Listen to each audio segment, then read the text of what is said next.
9 अगस्त को कोलकाता के एक मेडिकल कॉलेज में एक स्टूडेंट के साथ रेप होता है और फिर उसकी हत्या होती है।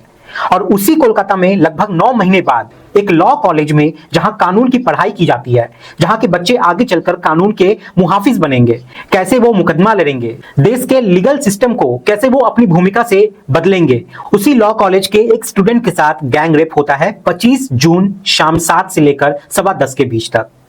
इस कॉलेज के कैंपस के अंदर जो यूनियन रूम होता है, स्टूडेंट यूनियन रूम, उस रूम में एक लड़की के साथ पहले छेड़खानी होती है, फिर उसी यूनिवर्सिटी के एक सिक्योरिटी गार्ड के रूम में ले जाकर उस लड़की के साथ, जिसकी उम्र 24 साल है, बकायदा गैंग रेप किया जाता है।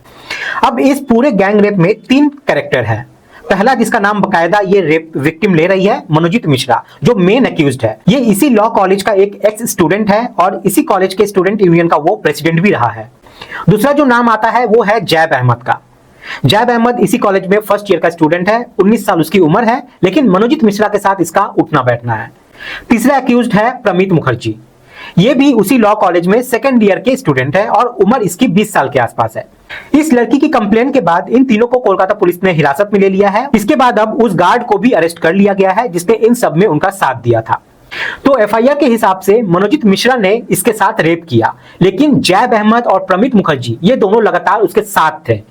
अब जो हमारा नया कानून है, उसमें सुप्रीम कोर्ट का एक ऐतिहासिक जजमेंट है।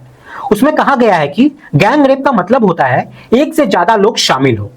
अब इसमें जरूरी नहीं है कि सब के सब ने रेप किया ही हो, लेकिन अगर उस गैंग रेप के दौरान लोग वहां पर हैं, उस रेप में शामिल भी नहीं है, लेकिन खामोश रहे हैं, विरोध नहीं किए हैं, तब भी वो सब वहां पे जो खड़े हैं, जो विरोध नहीं किया है, वो सब वहां पे आरोपी हैं। सब के सब गुनहगार हैं और उन सबको वही सजा मिलनी चाहिए जो एक रेपिस्ट को मिलनी चाहिए। इसलिए वहां पे वो जो भी मौजूद है वो सभी यहाँ पे रेपिस्ट हैं। ये सुप्रीम कोर्ट का जजमेंट था उस वक्त।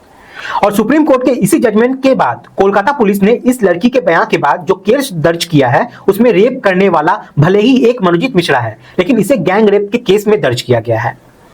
अब इस कंप्लेन के बाद कोलकाता पुलिस ने रेप विक्टिम का मेडिकल करवाया। उस मेडिकल को करवाने के बाद जो चीजें सामने आई वो इस बात की पुष्टि करती है कि इस लड़की के साथ रेप हुआ है।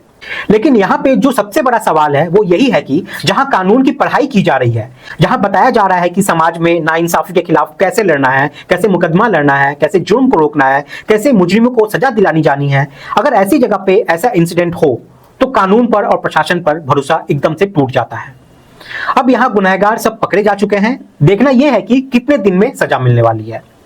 उम्मीद तो यही है कि शायद इस मामले में जल्दी फैसला आए और गुनाहगारों को सख्त से सख्त सजा मिले, और ये जो स्टूडेंट पॉलिटिक्स के नाम पे जो गुंडागर्दी हो रही है, इस पर भी यहाँ पर लगाम लगाई जा सके।